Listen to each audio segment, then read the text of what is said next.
नमस्कार दोस्तों, मैं अंकुर उपाध्याय स्वागत करता हूं आप सभी का एक बार फिर से अपनी नई वीडियो में। दोस्तों, बिग ब्रेकिंग आते हुए दिख रही है। निफ्टी की सेमी एनुअल जो रिव्यू होता है, सेमी एनुअल रिजीम जो है, उसमें दो बड़े बदलाव होने जा रहे हैं। हालांकि बाजार की एक्सपेक्टेशंस ऑलरेडी थी इन बदलाव के बारे में।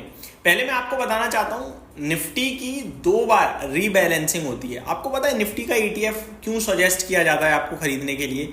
क्योंकि यहाँ पे आपको कुछ करने की जरूरत ही नहीं पड़ती। यहाँ पे निफ्टी ऑटोमेटिकली खुद एक वित्त वर्ष में 2 बार अपने आप को चेक करता है कि भैया 50 की 50 कंपनियां भारत की टॉप 50 कंपनियां ही है ना, अच्छा कर रही है ना।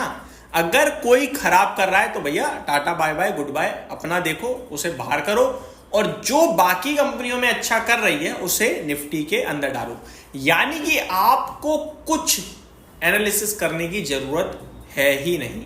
आपको तो केवल निफ्टी का ईटीएफ लेकर पोर्टफोलियो में रखना होता है। इसीलिए ईटीएफ को सेफ माना जाता है, क्योंकि ये ऑटोमेटिकली अच्छी कंपनीज को इंक्लूड करते रहते हैं और खराब कंपनीज को बाहर करते रहते हैं टाइम टू टाइम। तो अभी सितंबर में एनुअल सेमी एनुअल रिजीम है। सेमी एनुअल आप कह सकते हैं कि रीबैलेंसिंग टाइप कह सकते हो। इसमें 2 बड़े नाम सामने आ रहे हैं कि भैया जो बाहर और अंदर होते हुए दिखेंगे, यानी कि निफ्टी में 2 बदलाव हो जाएंगे इस बार निफ्टी 50 में। तो क्या है पूरी डिटेल, चलिए एक एक करके समझते हैं और इसका क्या इंपैक्ट आएगा ये भी मैं आप सभी के साथ शेयर करता हूं। द नेशनल स्टॉक एक्सचेंज यानी कि NSE has announced changes to the benchmark Nifty 50 index as part of its semi-annual review of broad market indices. The revision were approved by the Index Maintenance Subcommittee of NSE Indices Limited and will effect from September 30. तो आप simple भाषा में समझिए कि announcement कर दिए कि कौन से बदलाव होंगे और ये इफेक्टिव हो जाएंगे 30 सितंबर से। इनफैक्ट 29 सितंबर को जब आखिरी के मिनट होंगे ना बाजार बंद होने में, तभी ये बदलाव हो चुके होंगे। अगले दिन से तो आपको स्टॉक्स बाहर और अंदर होते हुए दिखेंगे इंडेक्स के। तो कौन कौन से स्टॉक्स हैं चलिए समझते हैं।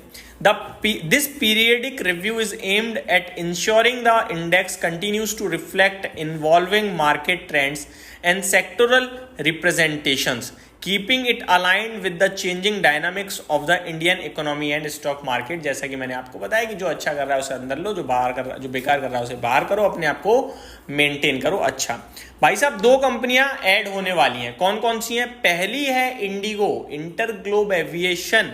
मुबारक हो, भारत का निफ्टी 50 में ये हिस्सा बनने जा रही है कंपनी।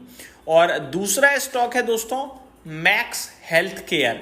तो ये भी मुबारक हो, मैक्स हेल्थ केयर का शेयर भी आपके लिए निफ्टी 50 का हिस्सा बनने जा रहा है। अब ऑब्वियस है निफ्टी 50 में 50 कंपनी ही हो सकती हैं, 50 तो ऑटो में पहले से ही हैं। तो जब ये 2 इंक्लूड होंगी तो 2 बाहर भी होंगी। कौन कौन सी बाहर होंगी वो मैं आप बताता हूं।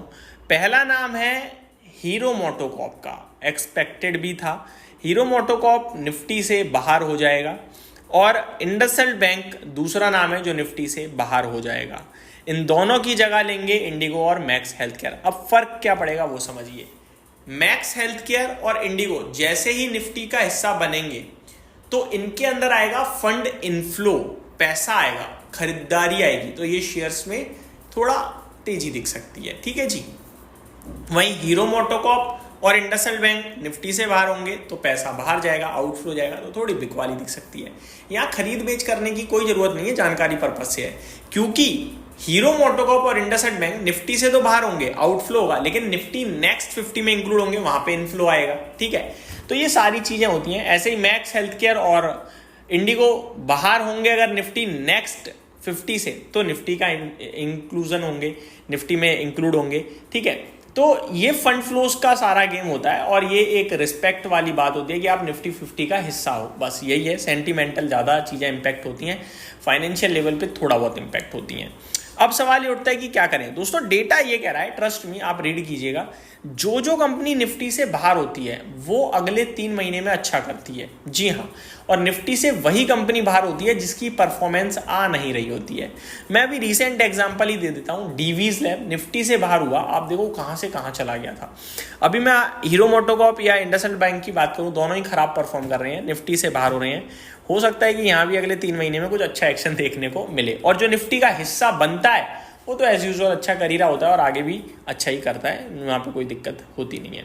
तो ये मेरी तरफ से आपके लिए एक छोटी अपडेट थी। दूसरी एक और अपडेट देना चाहता हूँ जो आपके लिए आते हुए दिख रही है बड़े लेवल पे, वो है दोस्तों SBMC यानी सुमिटोमो बैंक जो है वो आप कह सकते हैं उन्हें RBI का अप्रूवल मिल गया है 25% स्टेक एक्विजिशन को लेकर यस बैंक में, और ये प्रमोटर की कैटेगरी में क्लासिफाइड नहीं होंगे। तो ये डिटेल्स आ रही हैं, बाकी जो भी अपडेट है मैं आपके साथ डेफिनेटली शेयर करूंगा। इस वीडियो में सिर्फ इतना ही। Thank you so much for watching this video. Have a great day guys.